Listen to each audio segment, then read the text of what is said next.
Hi guys! Welcome back again to IIHK Vlog. Ako din i-try yung apply ng lip scrub sugar. Hindi din sa kung amo yata yung sa kuha kay kuan. Mga free ni siya basta yung seminar ata. Kamata ni siya. Ilang ni pa siya mga tig panghata. Di kan Thailand ata to. So, i-try na nato ni kay para din matanggal na ni mga lips na to din sa first 3 years sa kuan. So, ako nang abrihan. So, ang kuan niya kay mango. Mango ang kanang flavor. So, first time na ko ni mag-try ni Ani. Dara siya. Humot. Wala pa siya na ba yung humot? Dara siya, oh. Lip sugar lip scrub. Putawan daw. Yung Thailand. Di ka siya sa Thailand. Thailand product mo siya. Di magkukuan daw. Magkukuan daw ni mo hang for fresh, fun, tropical style lip exfoliation. Leaving your lips plump. Magmula daw yung wait. Kanang rag mag... Okay, luspad mga tagwait. So, we will try. Muti siya. Nakakuan pa siya. Karon guys, tune ng festival. Tapos, holiday sa mga kunyang. Pero wala ko na. Muti siya masyag candy. Na mango flavor. So, we will try it. Ang imong diri akay. Massage gently. One down. Put a small amount of lip scrub on your finger. Apply to lip. Kani. Ano siya. Tara, anak lang dalat sana.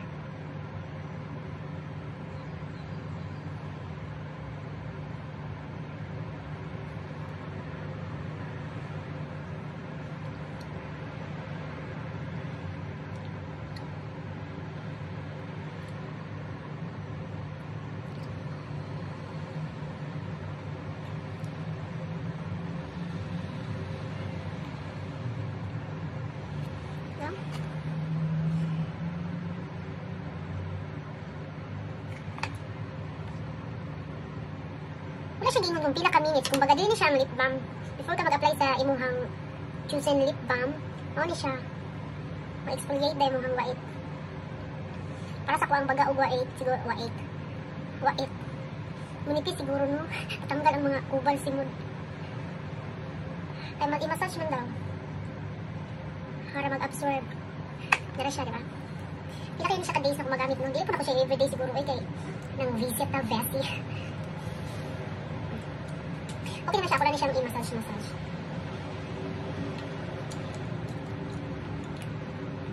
Humot niya siya ay humot as in. Masya ka naman candy sa mga baby. Mga bata nga.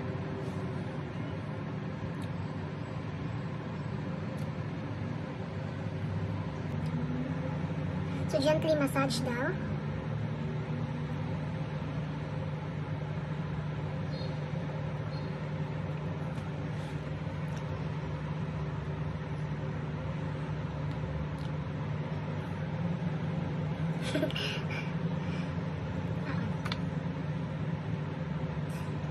Apply to lips and massage gently, stimulating the scrubbing action. Remove with tissue and clothes.